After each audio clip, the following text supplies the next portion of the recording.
After a strange, unnamed virus spreads across the globe, every human being is wiped out, leaving Philip Miller as the last man alive. For a whole year, he roams across America in search of any other survivors, driving through empty cities and making desperate announcements to lifeless streets. Along the way, he loots famous museums, stealing valuable paintings, statues, and artifacts simply because there's no one left to stop him.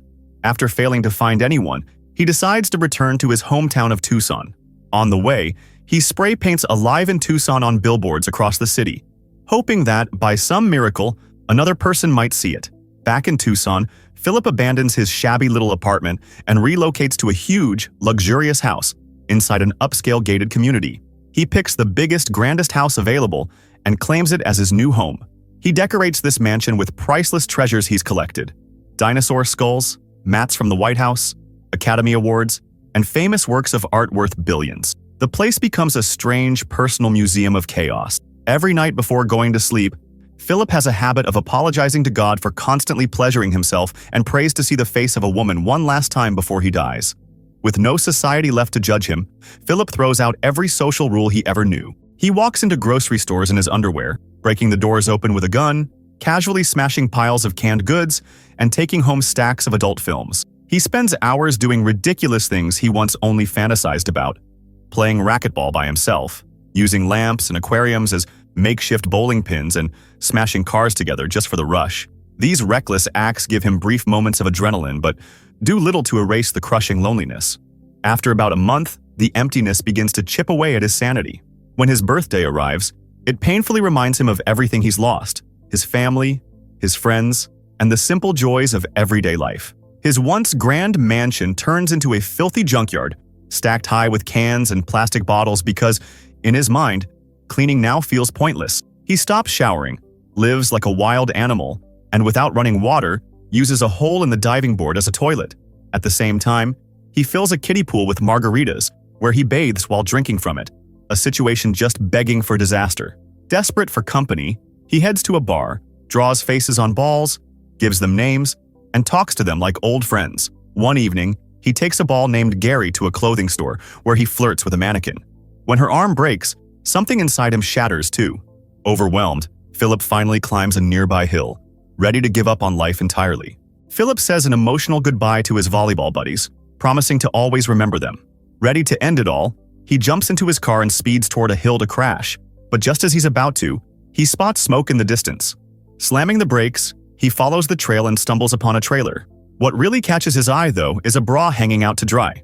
Overcome with excitement, he picks it up and sniffs it, and immediately faints from sheer sensory overload. When he comes to, a beautiful woman is cradling him, whispering sweet nothings and promising to fulfill all his fantasies. She leans in for a kiss, but just as things get good, Philip wakes up for real. Turns out, the woman isn't young or beautiful. She's an older lady performing CPR on him. Startled, they both recoil, awkwardly realizing they haven't seen another living person in ages. Philip, confused, immediately asks where the attractive woman went, to which she dryly points out the obvious: his soaked underwear. Apparently, Philip wet himself while unconscious. Desperately trying to save face, he claims he was swimming, though his story crumbles under his own over-explaining. Sensing something off, the woman pulls a gun and demands he back off. Eventually, Philip admits the truth. Yes, he peed himself, thoroughly humiliated. Once things settle, they finally introduce themselves. Her name is Carol, a former analyst who's spent months wandering the country alone after the virus hit. She'd seen Philip's "Alive in Tucson" signs and came to see if anyone was actually out there. Though Philip had fantasized about meeting a woman, Carol isn't remotely what he imagined. She's a stickler for grammar, doesn't laugh at his jokes, and endlessly rambles about trivial things. Still, they agree to go to the grocery store together. On the way, Carol scolds him for running a stop sign. Philip argues that traffic laws are pointless now, but Carol insists that without rules, society will fall apart. Reluctantly, he makes an exaggerated, over-the-top stop at the next sign, dramatically checking both directions on the empty road. At the store, things escalate when Philip parks in a handicapped spot. They bicker, their fifth argument of the day, and Philip sarcastically claims the imaginary handicapped person can park somewhere else. When Carol won't let it go, he loses his patience and drives the car straight into the store. Later, Carol visits his house and is appalled. One pool is filled with trash, the other with human waste. She also calls him out for stealing art, but Philip insists it's not stealing if nobody's left to own it. Finally fed up, he bluntly tells her to head back to her own camp. The next morning, Philip wakes up to find Carol cleaning his house and ordering him to fetch gardening and cleaning supplies because, according to her, they need to start behaving like civilized people. That night, Philip vents his frustration to his collection of ball friends, complaining that even though he's only known Carol a day, it already feels like a miserable marriage begging for divorce. The situation worsens when Carol moves into the house next door the following morning. Philip tries to drive her away, but she stands her ground. When she questions whether he's scared of being seen naked, Philip boldly drops his pants in response. She eventually brings up the issue of reproduction, claiming it's their duty to repopulate the earth. Philip flat out says he wouldn't sleep with her even if she were the last woman alive, which, ironically, she is.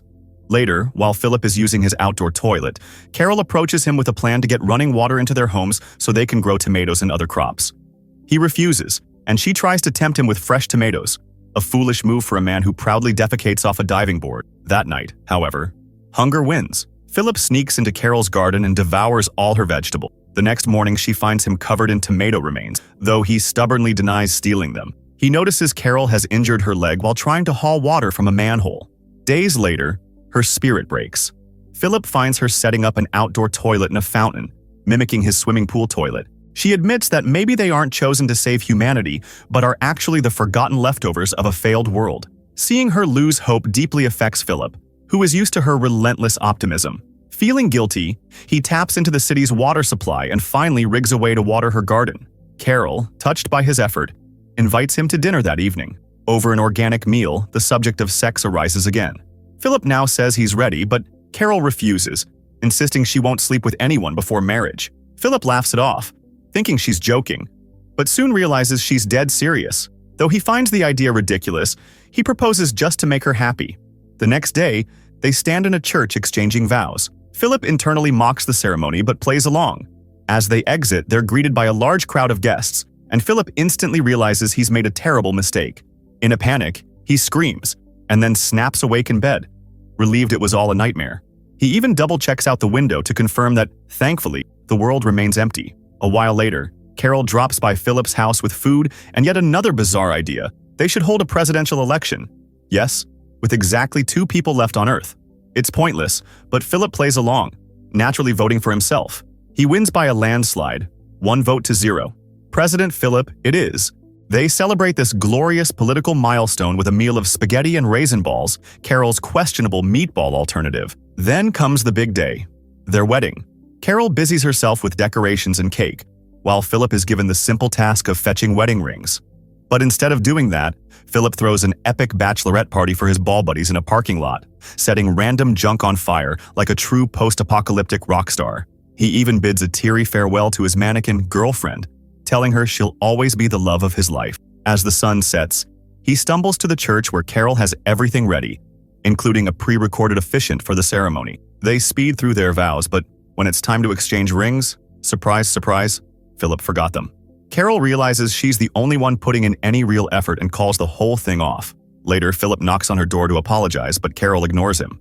So, in true unhinged survivor fashion, he smashes the door down with a hammer. Inside, he's hit with guilt when he sees that Carol had worked hard decorating the place and baking a cake topped with a tiny statue of him. Feeling terrible, Philip confesses he doesn't actually like her personality or her weird food, but admits that without her, he wouldn't have made it this far.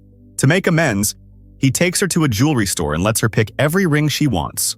They officially tie the knot and are declared husband and wife. That night, they consummate their marriage. And let's just say it's nothing like Philip imagined. Carol won't stop talking, making bizarrely unsexy remarks she somehow thinks are hot. The next morning, Philip expects another round of nagging, but instead, Carol joins him for a game of racquetball. The two bond over Philip's brand of reckless fun, setting each other on fire in fireproof suits, running over beer cans with a bulldozer, and even visiting Philip's mannequin ex-girlfriend. Carol has a heated conversation with the mannequin before beating her up for flirting with her husband. For the first time, Philip feels okay about being married to her. Maybe, just maybe, life with Carol could be tolerable. But of course, life isn't done messing with him. On their drive home, they crash into a limo at a junction. A beautiful, very alive woman steps out. And just like that, as Philip watches her, reality smacks him in the face. He might have rushed this whole marriage thing,